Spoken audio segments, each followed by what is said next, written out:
Real Estate Investing Success St. Louis Season 2 is proudly sponsored by the industry-certified construction experts at ARS Construction. Let's face it, your property is ugly as ARS Construction does it right. From roofing to exterior to all your interior needs. For a free roofing estimate, call now at 844-445-ROOF. That's 844-445-7663. Or visit advancedroofsys.com. That's advancedroofsys.com. ARS Construction. Roofing and construction done right.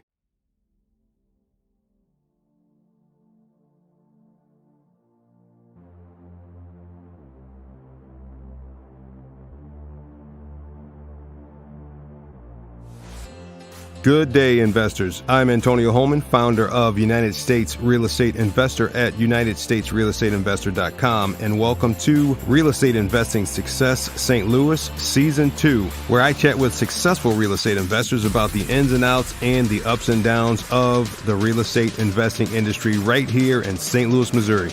Let's get into today's conversation. From money pit rehabbing and remodeling to exploring and problem solving for clients to now a realtor and marketing expert who assesses the viability of real estate projects for top dollar resale, Lori Sharpsteen is a real estate investing success. Okay, Lori, so are you ready to talk real estate investing with me today? Yeah, absolutely. Absolutely. I'm excited. Okay, awesome. You're in a beautiful spot. It's a beautiful day where you're at. So yeah, that's the feeling of real estate investing, I think. Yeah, right, absolutely. So you've got to be out and about wherever, whenever. Oh, yeah. All right. So aside from your real estate investing world, tell us a little bit about your personal life. Oh, wow. Okay. About my personal life. I'm a Chicago native. I've lived in the St. Louis area for 30 plus years, but like most Chicagoans, I'm still a Chicagoan. I am married. I've got 3 daughters. My oldest is 31, married with kids, also a realtor, also a partner on my team. And she does a lot of the work with investors and with non-traditional housing. I've got a 25-year-old daughter, lives out in Denver, and then a 17-year-old daughter that I'm just trying to figure out how to transition her from virtual schooling into college. Who knew that this is where we'd be at, right? I'm telling you, that's such a headache for everybody. A lot of these kids are getting depressed. A lot of kids are getting to the point to where they don't even want to go back to regular school. Some are missing school terribly. So it's all across the board. Yeah, it's everywhere. Yeah, it is. It's just a reality of the world that we're in right now. So whatever normal is going to turn out to be, we're just all going to have to flex and figure it out as we go along, right? Yeah, which is sure what we have to do in real estate investing too. Okay. So what one word or phrase describes the reason why you got into real estate investing and why? Improvement, probably. Meaning I love the process of being part of a project, of taking sometimes a derelict property or a property that has a lot more value to it than is currently being utilized, and design it into something that is both great for the marketplace, great for the end buyer, and a great business opportunity for the person who decided to take the risk and actually put the work in. So with that, which is interesting, this may tie into what you just said, but what's your favorite aspect of real estate investing? Identifying those diamonds in the rough and helping to work with my team of contractors and investors to really determine its highest and best use and how to get it there most profitably. Because I come from a business background as well. I used to be a store manager for Lowe's, so profitability is pretty important in the investor world. So it's easy for people to fall in love with some cool old house that they want to save, but not all houses can be saved that way. So being from Lowe's, that kind of gives you kind of an inside track and thought process in this industry, doesn't it? Oh, yeah, absolutely. I like to say that, I just converted from selling parts of homes to the entire house. Right. And worked with a significant part of that business is working with contractors and helping them with their profitability and finding the best tools and resources. And through that process, I managed a plumbing department. So, I can put in your water heater. I recognize furnace and HVAC issues and plumbing. And so I can walk through a home and really help identify what those key trouble spots and money spots are going to be before you even have to get a contractor in there. Wow, you got the inside track. That's good. That's good. So now, first of all, we all know real estate investing, it's up and down. It's a roller coaster no matter what you do. Something always looks good and something always goes wrong. Throughout your real estate investing journey, what do you think is that time when you felt most unsuccessful? When I most unsuccessful is when I was called into a project too late in the game to be able to save it. So for example, walking into a beautiful home in Webster Groves that had already been gutted, already been started, but the out-of-state investor who purchased it had made some really poor choices in their partners. So their contractor took $60,000 and disappeared and left them with a gutted shell.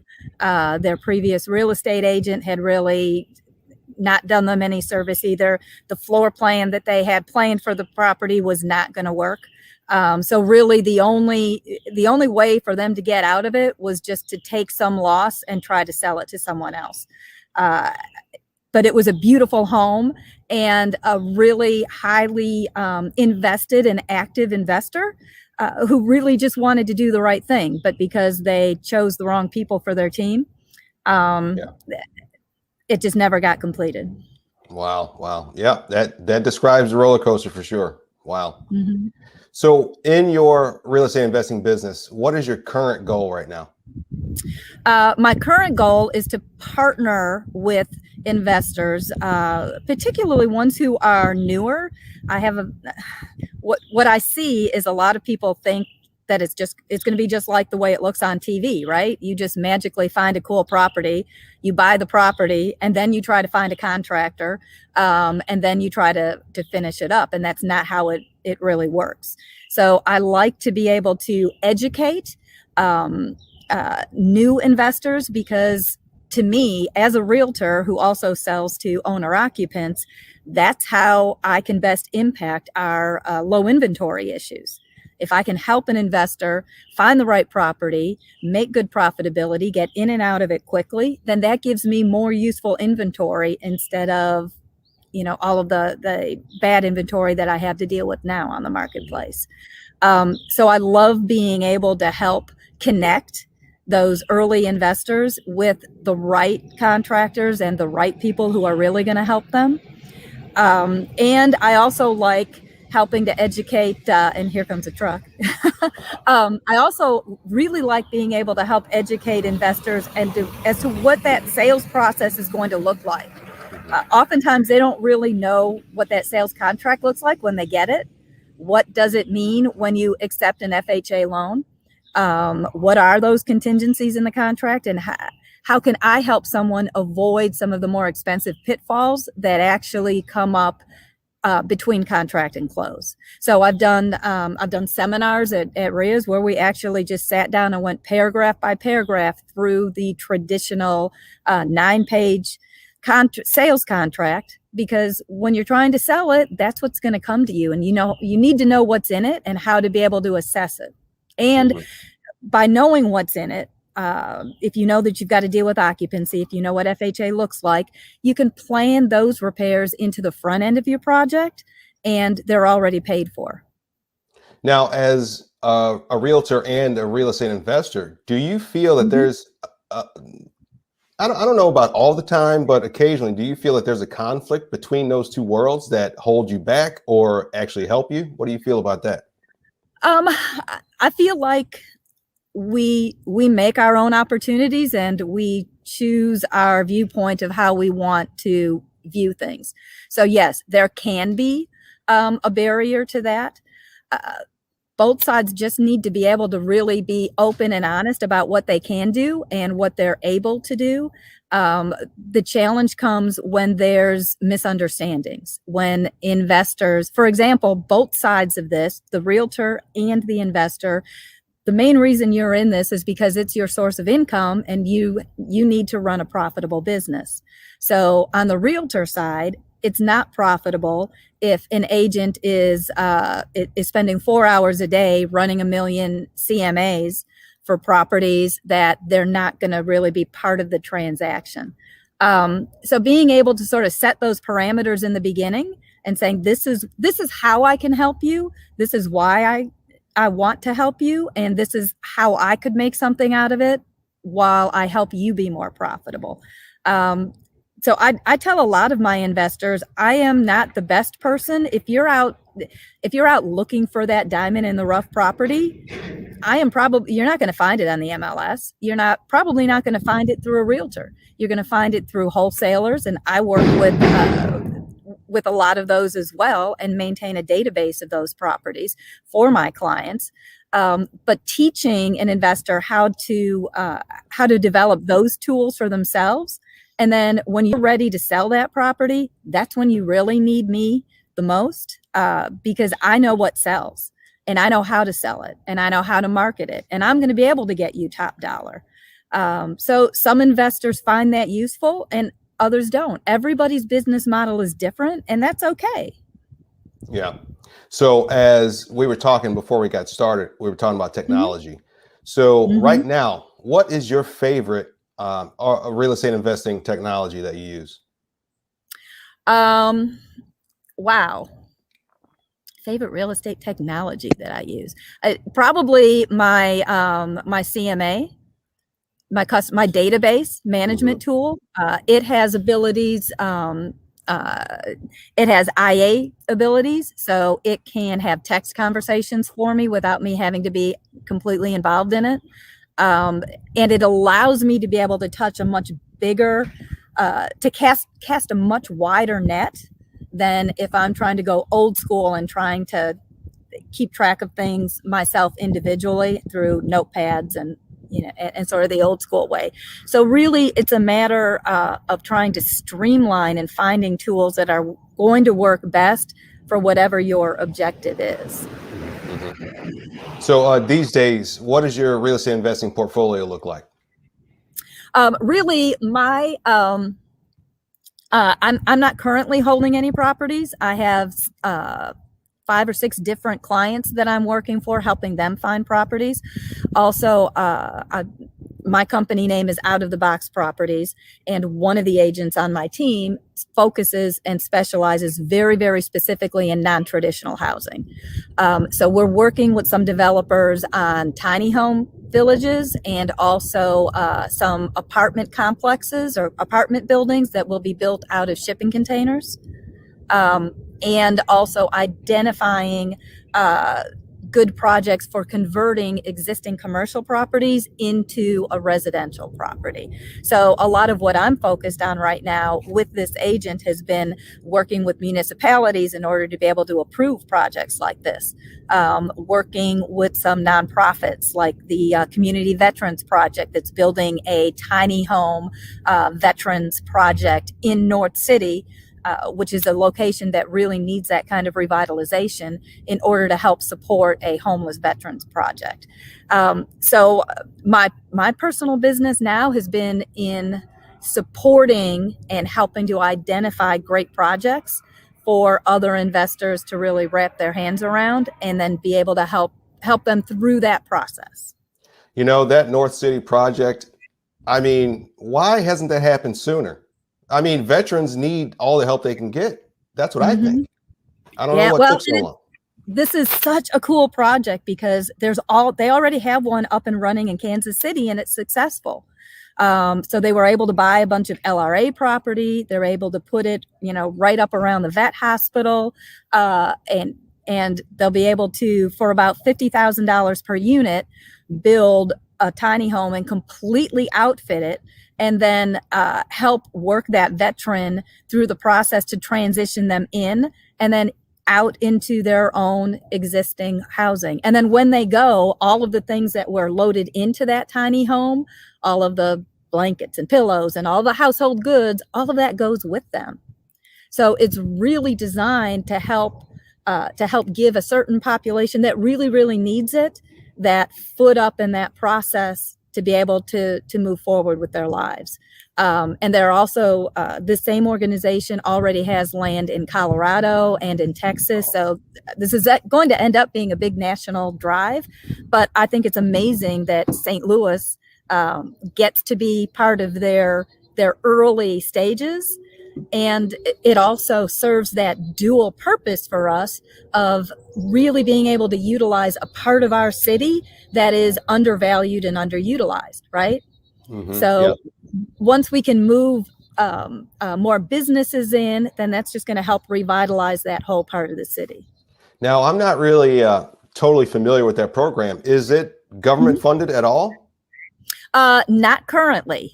They will be. That's a shame. That's a shame.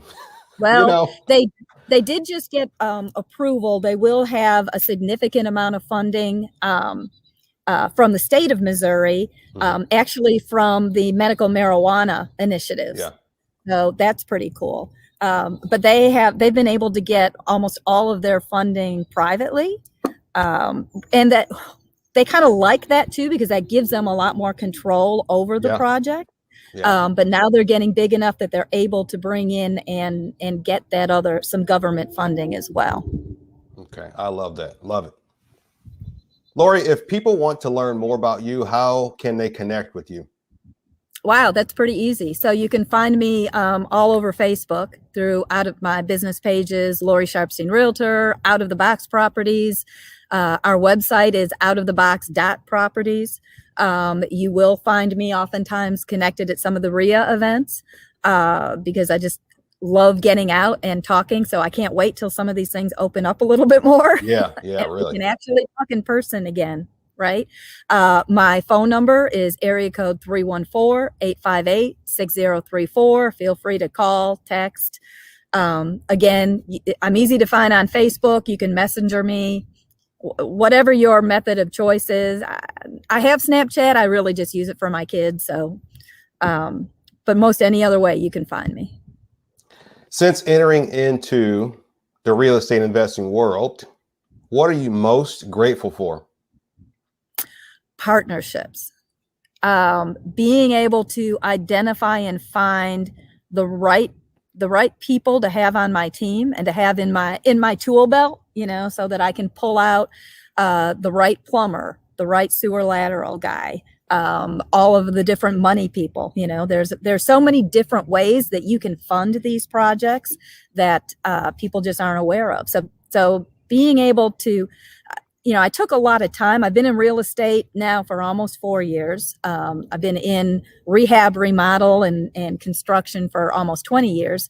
But I spent my first couple of years of real estate really networking and developing a strong team of multiple individuals that I'm comfortable working with and I'm comfortable putting my clients in front of. One of the biggest challenges that I think we have in the real estate investment world is that it's sometimes hard to identify who's a really good partner for your team and who maybe isn't, who has their own initiatives and might disappear later on down the road. So having gone through all of those first couple of years, really developing those relationships is significant for me and my clients. So before I hit you with the last question, I want to say thank you for being on the show today, and I wish you nothing but much more success. Okay. Well, thank you. I appreciate it. This has been a lot of fun. Oh yeah, for sure. Especially with that sunny, beautiful weather behind you. I love it. I know. This is great. All right. Finally, Lori, what's your definition of real estate investing success? Being able to profitably bring multiple projects in that meet whatever your investing goal might be in a way that also helps improve the community and the real estate landscape.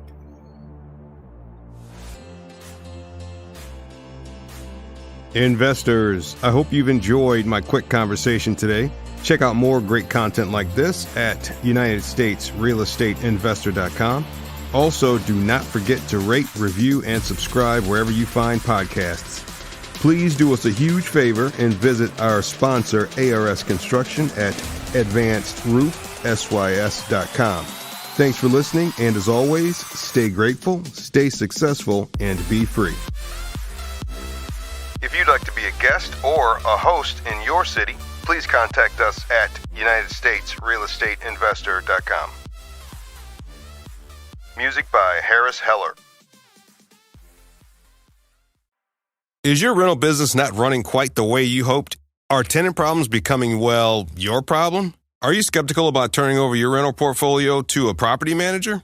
Meet Mark Dolfini, landlord coach, full-time real estate investor, and best-selling author of the book, The Time Wealthy Investor 2.0. Mark once thought that real estate investing was the best way to quit his job and become his own boss.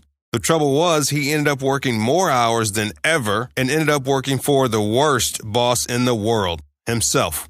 With lots of help, learning, and trial and error, Mark has turned his once 20-hour-per-day real estate job into a 2-hour-per-week real estate business. And he'd like to share his secrets with you so you can do the same. Head on over to landlordcoach.com/STL for Mark's free Quick Start Kit. Look, money's important, no doubt, but time is the holy grail. If you're ready to have the passive income real estate business you've always dreamed of, if you want more money and time in your life, if you want actual freedom on your calendar, if you want time wealth, head on over to landlordcoach.com/STL for your free Quick Start Kit. That's landlordcoach.com/STL.